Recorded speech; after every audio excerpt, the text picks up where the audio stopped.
Just because there were 153 fish flopping around on the beach, don't think that the gospel story is about that particular animal. No. If there are animals in the story of Jesus and Peter at the lake, they're cats and dogs. Think of a cat entering a room. First the nose, the whiskers and eyes slowly enter. Look to the left, look to the right, look up, look down, look back. Then a paw glides in. A look to the left, a look to the right, a look up, a look down, a look back. Then another paw. A look to the left, a look to the right, a look up, a look down, a look to the back. It goes on and on. Now, think of a dog entering. A big dog with a big tail. Thump, thump, pound, bound, tail wagging, drool dripping, tongue lolling, furniture bumped, tabletops tail swept. People have a lot in common with cats and dogs.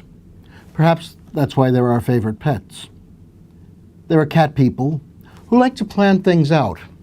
I'm one of them, though I prefer dogs. We check out the possibilities and options before carefully committing ourselves. We're also the ones who frequently have to clean up the mess left by dog people. Dog people rush in, not giving much thought to consequences.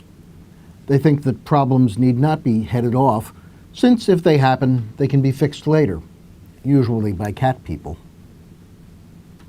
Peter was a dog person. Who else, when surrounded in the Garden of Gethsemane, would pull out a sword and try fighting a gang of professional swordsmen? Who else would put on his clothes to jump in a lake for a 100-meter swim? The others in the boat, cat people for sure, realized that rowing would be more efficient than swimming. So they rowed ashore. 1, 2, 3, stroke. 1, 2, 3, stroke. Peter just jumped overboard. If he had possessed a tail, he probably would have swamped the boat with its wagging. Throughout the Gospels, Peter is always jumping into things. Often he goes wrong. If he had had that tail, it would often be between his legs. Peter has the distinction of being the biggest jerk in the New Testament. And yet, the Lord chose him to be the leader. In day-to-day life, I prefer dealing with other cat people. We're careful and canny. Dog people exasperate us. However, when it comes to my life of faith, I wish I were a dog like Peter. John's Gospel talks of the disciple whom Jesus loved. But when today Jesus asks Peter, "Do you love me more than these?" the answer is an immediate doggy yes. Peter doesn't think about consequences. Peter doesn't plan. Peter doesn't prepare a way out, because Peter has only one thing in his mind and heart: his love for Jesus. Peter may not have been the disciple Jesus loved, but he was the disciple who loved Jesus most. I wish I could love the Lord in that way. No calculation, no holding back, no double guessing, no doubts.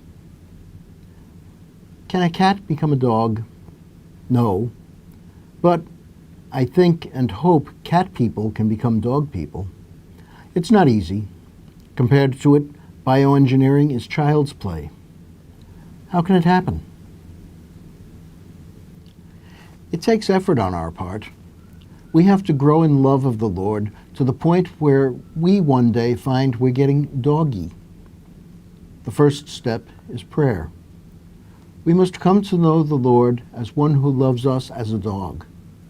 After all, going to the cross is a dog person's act.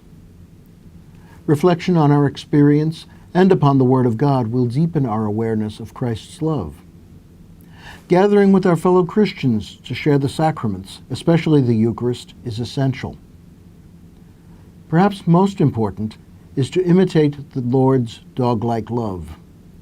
We must begin to lay aside our calculations and considerations and start loving others in deed as well as in speculation. When we do that, we will see the love of God working through us. We will know that God's love is surrounding us, using us, and we'll begin to find the courage to love in return. Peter was chosen to lead the disciples, to lead the church, not because he was bright or well-spoken or a deep thinker. He was appointed to look after the Lord's flock because he loved the Lord. Heaven is full of dog people. The place is probably a messy chaos with no order, no calm, just lots of song and dance, the human equivalent of yelping tail wagging, because of the joy of those who are with the one they love. I sometimes fear that even if cunning, calculating, considering, careful cats get there, we will miss half the fun.